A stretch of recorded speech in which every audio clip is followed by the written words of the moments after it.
Yo, salut tout le monde, c'est JC. Donc aujourd'hui, je vais vous présenter Conflict Denied Ops sur PC en version française.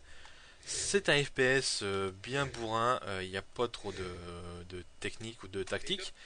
Il fait partie de la série des jeux Conflict, sauf que enfin, je veux dire, tous les précédents Conflict étaient des TPS, donc à la troisième personne. Là, ce nouveau Conflict next-gen entre guillemets, c'est un FPS tout simplement. Donc pour le scénario, il est ultra basique car on a un dictateur sud-américain qui décide d'utiliser la bombe nucléaire pour devenir un peu le maître du monde, quoi, comme d'habitude. Et vous êtes envoyé aux quatre coins du monde pour collecter des informations afin de capturer les forces du mal, quoi, enfin notre ennemi juré, quoi. Donc voilà, c'est le scénario et bien sûr prétexte au combat.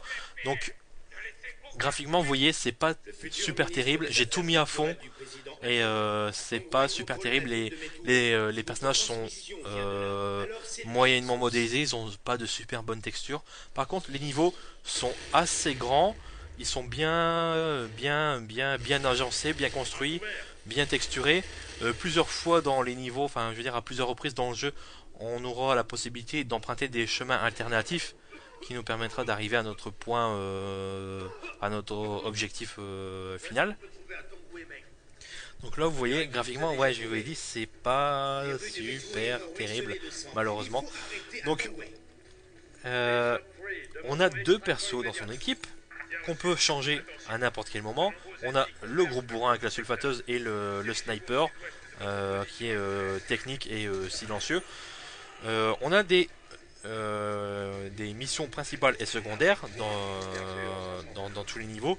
Et si bien sûr on réussit les objectifs principaux et secondaires, on gagne des améliorations pour ses armes et de nouveaux types de grenades et même un lance-roquette. Euh, Malheureusement, on peut pas prendre les armes des ennemis. Ça c'est un gros point noir du jeu. Ça fait rabaisser un peu le plaisir de jeu et le gameplay. C'est dommage qu'on peut pas prendre les armes des ennemis, malheureusement. Alors là, ça explose de partout. Ce qui est un truc de bien dans le jeu, c'est qu'il y a une grosse interactivité avec les décors. On peut détruire énormément d'objets situés dans le décor. Donc c'est vraiment bien. Il y a du ragdoll, il y a du sang, ça explose de partout. C'est un véritable bonheur. Donc niveau intelligence artificielle, c'est très moyen, quoi. Ça oscille entre le moyen et le merdique, on va dire, parce que bon, parfois les ennemis se mettent à couvert, ou parfois ils restent au beau milieu de la route en attendant de se faire plomber, tout simplement. Donc il n'y a pas de barre de vie. Quand vous faites toucher, l'écran devient rouge. Et après, ben, vous mourrez pas, mais en fait vous êtes blessé. Et quand vous êtes blessé, soit vous donnez l'ordre à votre coéquipier de venir vous soigner, ou soit vous prenez le contrôle du coéquipier et vous vous soignez vous-même, entre guillemets, quoi. Et donc, tant que les deux personnages de votre équipe ne sont pas blessés, c'est pas game over. Donc ça, c'est plutôt bien. Bon, le truc pas réaliste du tout, c'est que vous pouvez vous soigner vous et soigner votre coéquipier à l'infini. Donc vous êtes quasiment immortel, entre guillemets, quoi. Donc alors, on démarre l'émission avec un nombre limité de munitions. Donc il faut faire attention. Et le seul moyen de récupérer des munitions, vu qu'on ne peut pas récupérer les armes ennemies, c'est de récupérer des munitions dans les caisses de munitions qui sont dispatchées un peu partout dans les niveaux. Alors certaines caisses sont très visibles et d'autres sont cachées et il faut les découvrir. D'ailleurs, on a des passages d'infiltration dans ce jeu. Alors ça paraît incroyable pour un jeu aussi bourrin, mais on a des passages d'infiltration. Mais on peut choisir bien sûr de ne pas faire dans l'infiltration et de faire du bourrinage. Mais moi je conseille vivement, quand on a la possibilité de faire de l'infiltration, de le faire. Comme ça on n'alerte pas les ennemis et on économise ainsi les munitions qui sont assez précieuses dans le jeu vu que les caisses de munitions, il n'y en a pas beaucoup dans les niveaux, malheureusement. Donc on peut pas sauter, on est obligé d'utiliser la touche utiliser pour pouvoir franchir des obstacles, donc ce qui est assez naze. On peut bien sûr se mettre accroupi ou carrément se pencher sur le côté. Oula, alors celui-là il s'en est pris une grosse. Allez, vas-y, un gros coup de pied dans la gueule pour le finir. Ça c'était pas prévu, mais ça arrive parfois. C'est un peu, comment dire, l'humour cynique noir parfois du jeu. Donner des petits coups de pied comme ça, juste pour le plaisir. Vous voyez, il y a du ragdoll, c'est sanglant. Enfin, le ragdoll il est assez mal réglé, mais on s'en fout. C'est un bonheur de pouvoir tirer sur les cadavres, c'est bien sanglant.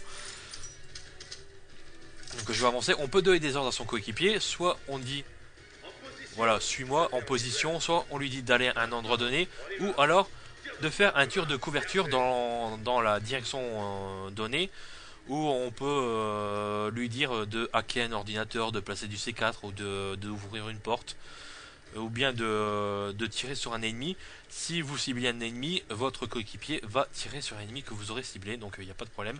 Mais enfin, je veux dire, un autre point nord du jeu, c'est, vous voyez, quand vous vous mettez, vous penchez sur les côtés, on se penche quasiment à 90 degrés, quoi. On dirait une équerre, le mec, il n'a pas de colonne vertébrale, et donc ça devient totalement injouable quand on se met, quand on se penche sur le côté avec le gros bourrin. Mais avec le sniper ça va un peu mieux quand on se penche sur les côtés, parce que lui, quand vous gagnez l'amélioration pour son flingue, quand on se penche sur les côtés, on a ça, donc ce qui nous permet de nous pencher sur les côtés sans se découvrir trop, donc c'est pas plus mal comme ça. Donc vas-y, hop, suis-moi. Le bourrin de service, il est vraiment très très lent, il peut pas courir. Enfin, aucun des deux personnages ne peut courir malheureusement. On pourra bien sûr utiliser des sulfateuses qui sont dispatchées un peu partout dans les niveaux. On pourra aussi utiliser un tank à plusieurs reprises dans le jeu. Avec le tank, on pourra exploser sur une grande partie des décors. Hein. Quand je vous le dis, il y a pas mal d'éléments du décor qui peuvent être détruits. Donc ça c'est vraiment bien. Au niveau des particules c'est vraiment très bien. Là vous voyez, je tire dans le mur, je tire partout, tout explose carrément. Donc c'est vraiment un bonheur de faire ça. Alors lui il a rien compris pourquoi il est mort. Il faut que je fasse attention.